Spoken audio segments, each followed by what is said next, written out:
हरे कृष्णा, राधे राधे। कैसे हैं आप लोग? होप आप सब बहुत अच्छे होंगे, आप अपने कामों में व्यस्त होंगे। और आज बहुत ही ज़्यादा हेल्दी सी एक रेसिपी आप लोगों के साथ शेयर करूंगी जो सुपर फूड में आती है। वो रेसिपी आप लोगों के साथ शेयर करूंगी। साथ साथ मैं आप लोगों के साथ शेयर करूंगी मेरा योगा का रूटीन जो मैं डेली मैं मतलब 1 से 1.5 घंटा मैं डेली योगा जो करती हूँ, तो वो रूटीन आप लोगों के साथ शेयर कर रही हूँ। और अगर आप मेरा फिटनेस जो मतलब मैं कैसे योगा करती हूँ, कैसे वेट लॉस किया है, कैसे अपने आप को थोड़ा सा एक्टिव रखती हूँ, तो वो चीज़ अगर फॉलो करनी है तो आप मेरे दूसरे चैनल पे विज़िट कर सकते हो। Fitness journey with Mukesh channel पे विज़िट कर सकते हो। और डेली मैं वीडियो अपलोड करती हूँ और डेली मेरा जो योगा का रूटीन है वो शेयर करती हूँ आप लोगों के साथ, तो चेकआउट चैनल। तो अभी मेरी योगा का काम शुरू हो रखा है, यानी 1 से 1.5 घंटा मैं योगा करूँगी और उसके बाद मेरा काम शुरू होगा घर का। तो सवेरे जैसे उठती हूँ तो उठने के बाद 1 गिलास पानी पी के थोड़ा फ्रेश होके थोड़ी चाय में, आधा कप चाय में और 1 चम्मच या आधा चम्मच गाय का देसी गाय का घी वो ऐड करती हूँ और मिक्स करके और फिर वो पी लेती हूँ। और थोड़ी सी देर के बाद अपनी योगा का काम मेरा शुरू होता है। वैसे चाय ज़्यादा अच्छी नहीं होती है लेकिन गाय का घी मुझे लेना होता है, तो खाली पेट 1 चम्मच गाय का घी लेना बहुत ही ज़्यादा हेल्दी होता है और हड्डियों में तरोताज़ा भी बनी रहती है और हड्डियों में दर्द नहीं रहता है। और सिर के दर्द की अगर प्रॉब्लम है तो वो भी सॉल्व हो जाती है। तो हड्डियों में ना जैसे डिहाइड्रेशन की प्रॉब्लम हो जाती है ना, जैसे कई बार कट कट कट कट बोलती हैं और ऐसे रुखी रुखी सी ऐसा महसूस होता है ना, जैसे एज बढ़ जाती है उसके साथ साथ, तो गाय का घी लेने से वो चीज़ें नहीं होती हैं। तो 1 चम्मच खाली पेट अगर आप ऐसे ही खा सकते हो तो आप ऐसे खा लेना, या फिर आप दूध में डाल के ले सकते हो, या फिर आप चाय के आदी हो तो आप चाय ले सकते हो। तो मैं दूध सवेरे मुझे अच्छा नहीं लगता, तो इसलिए मैं जैसे मेरे हस्बैंड के साथ है ना चाय लेती हूँ तो आधा कप चाय ले लेती हूँ, तो उसमें 1 चम्मच या आधी चम्मच या पौनी चम्मच में घी डाल के डेली ले लेती हूँ। तो उसके बाद मेरा जो योगा का रूटीन है वो शुरू हो जाता है। तो योगा मेरी हो चुकी है, तो अब आती है थोड़ी सी डीप क्लीनिंग की बारी। तो यहाँ से मैंने टेबल वगैरह हटा रखी है, तो अब सारा ये बिल्कुल ही आज डीप क्लीनिंग करूँगी, क्योंकि कल रात को थोड़ी थोड़ी सी आंधी आई थी। तो अब गर्मी होगी ना, तो डेली धूल का काम है। और मेरा जो घर है वो बिल्कुल गली के सामने है, तो रोड से चली आती है धूल और बगैर बेल बजाए घर के अंदर घुस जाती है और ये जो काम है अब गर्मी में तो है ना, ये सफाई का काम बहुत ज़्यादा बढ़ जाता है। तो बस आज डीप क्लीनिंग की बारी है, तो मैं वो कर रही हूँ। और आज एक बहुत ही बढ़िया सुपर फूड की एक रेसिपी बताऊँगी जो कि मैं पुलाव में भी बनाती हूँ, यानी नमकीन भी बनाती हूँ और मीठा भी बनाती हूँ। तो आप जुड़े रहना मेरे साथ पूरी वीडियो में।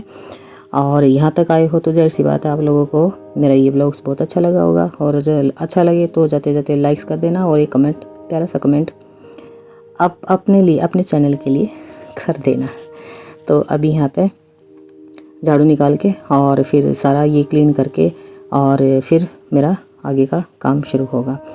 तो ये मेरा लगभग 9 बजे के आसपास का टाइम है, तो 9 बजे तक मेरी तकरीबन योगा हो जाती है और फिर मेरा रूटीन शुरू होता है काम का। कहीं जाना होता है तो फिर मेरा योगा का कैंसिल हो जाता है, बाकी घर का काम मैं कंप्लीट करके जाती हूँ। तो आके कहीं से भी सफ़र से जब आते हो तो थकान होती है, तो फिर काम होता नहीं है। तो इसलिए योगा का तो एक दिन मैं स्किप करके और फिर मैं घर का काम सारा निपटा के और फिर मैं कहीं भी मतलब जैसे जाना होता है तो निकल जाते हैं, ताकि आने के बाद है ना साफ़ सुथरा घर लगे और थोड़ा सा मन भी ये रहे कि गंदा घर होता है, डस्ट वगैरह रहती है, या फिर झाड़ू पोछा नहीं होता है, बर्तन पड़े हैं सिंक में, तो वैसे ही मतलब खटका सा रहता है दिमाग में तो घर का काम सारा कंप्लीट करके और फिर कहीं जाना होता तब जाते हैं।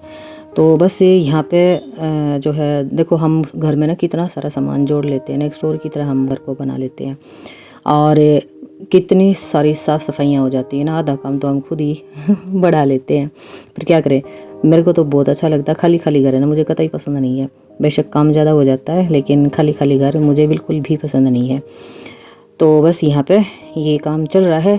और आज धूल बहुत ज़्यादा हो गई थी तो पोछा भी तकरीबन 2-3 दिन बार मारना पड़ेगा, तब जाके फ़र्श थोड़ा सा क्लीन होगा। क्योंकि मैं दिन में ना मतलब फ़र्श पे ही लेट जाती हूँ बगैर बिछाए हुए, तो ठंडा फर्श होता है तो कूलर चल रहा होता है तो काम चल जाता है, तो एसी की ज़रूरत होती नहीं है। ज़्यादातर एसी में हम रहते भी नहीं हैं।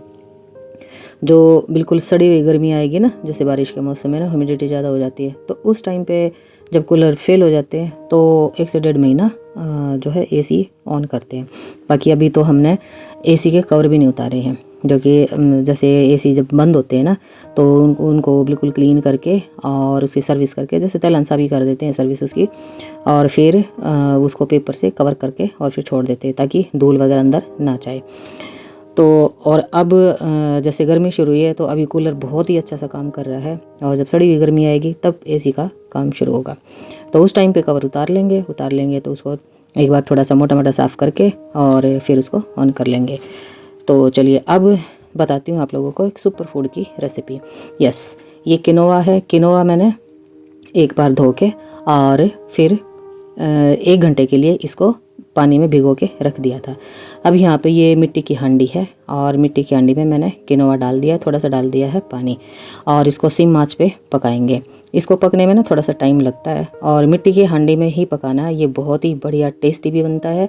और मिट्टी की हांडी में इसके मतलब मिट्टी के बर्तन में तो खाना पकाते हैं उसके तो अपने बहुत ही ज़्यादा बेनिफिट होते हैं, बहुत ही हेल्दी खाना बनता है। तो यहाँ पे अब पानी लगभग सूख गया है, बिल्कुल ज़रा सा पानी है। तो अब इसमें डाल देना है दूध।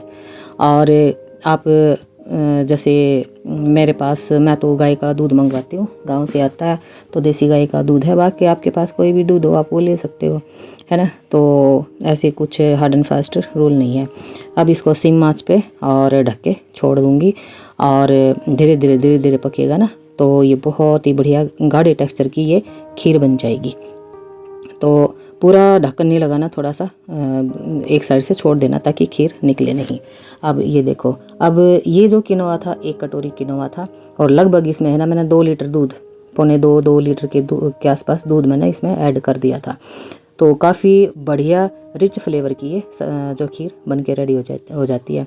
तो यहाँ पर इलायची पाउडर है तो आप वो इलायची पाउडर डाल सकते हो। आज मेरे पास इलायची पाउडर नहीं था तो मैंने साबुत इलायची ही मैंने डाल दिया। साथ में डाल दिया है केसर। केसर से कलर भी अच्छा आएगा, खुशबू भी बहुत बड़ी आएगी और टेक्सचर भी बहुत अच्छा आएगा। टेस्टी खीर बन के रेडी हो जाएगी। तो ये ज़रूर से डालना। और जैसे खीर बनाते हैं ना तो धीमी आंच पे जैसे बनाते हैं ना तो वो बहुत ही बढ़िया टेक्सचर की और बहुत ज़्यादा टेस्टी खीर बनती है। और ऑफ कोर्स मिट्टी के बर्तन में तो बनती है। तो अब ये धीरे पक रही है। तो अब आती है इसमें एक तड़का लगाने की बारी। यस, तड़का कैसे लगाना है, मतलब जो ड्राई फ्रूट है ना वो हमने 1 चम्मच घी में शैलो फ्राई कर लेने हैं। तो यहाँ पे घी भी मैं गाय का ही ले रही हूँ, मेरे घर का बना हुआ गाय का घी है। तो मैं ज़्यादातर कोशिश करती हूँ हेल्दी से हेल्दी चीज़ें बनाने की, और जो ऑर्गेनिक चीज़ें होती हैं वही कलेक्ट करती हूँ मैं। तो यहाँ पे थोड़ा सा मैंने घी डाल दिया है तड़का पैन में, और यहाँ पे ये किशमिश है, काजू है और बादाम है, और बादाम बारीक लम्बे मैंने चॉप कर लिए हैं। और घी गर्म होने के बाद सबसे पहले काजू डाल देंगे, क्योंकि काजू थोड़े से लेट होते हैं, मतलब शैलो फ्राई। और उसके बाद बादाम और किशमिश दोनों ऐड कर देने हैं। इसमें आप सौंफ का पाउडर भी डाल सकते हो। सौंफ का पाउडर भी बहुत ज़्यादा टेस्टी लगता है, और सौंफ वैसे भी थोड़ी सी हेल्दी होती है। और हमारे जो इंडियंस मसाले होते हैं ना, वो मसाले ना हो के एक औषधि का रूप होता है। तो हमारी किचन में ना सारी दवाइयाँ अवेलेबल हैं, बस थोड़ा पहचानने की, उनमें थोड़ी सी पहचानने की ज़रूरत है। तो अब ये थोड़े से मतलब धीमी आंच पे ही हमने इसको शैलो फ्राई करना है। तेज़ आंच पे शैलो फ्राई नहीं करना, क्योंकि ऊपर से तो तेज़ आंच करेंगे, ऊपर से तो ये शैलो फ्राई हो जाएंगे, लेकिन अंदर से ये कच्चे रह जाएंगे। इसलिए धीमी आंच पे हमने इसको शैलो फ्राई करना है। चलिए, ये भी हो गए हैं, तो अब इनको डाल देते हैं अपनी खीर में। तो ये खीर में लग जाता है ड्राई फ्रूट का तड़का। यस, तो तड़का लगा के खीर बनाओगे ना और फिर खा के देखना, कमेंट में मुझे ज़रूर बताना किनोवा खीर आप लोगों को कैसी लगी। और अब थोड़ा सा घी इसमें भी थोड़ा लगा रह गया था, तो वापस खीर थोड़ी सी डाली और हिला के और फिर मटके में डाल दी, यानी हांडी में डाल दी वापस। अब इसको थोड़ा सा सिम आंच पे 2 मिनट इसको ढक के पकाएंगे।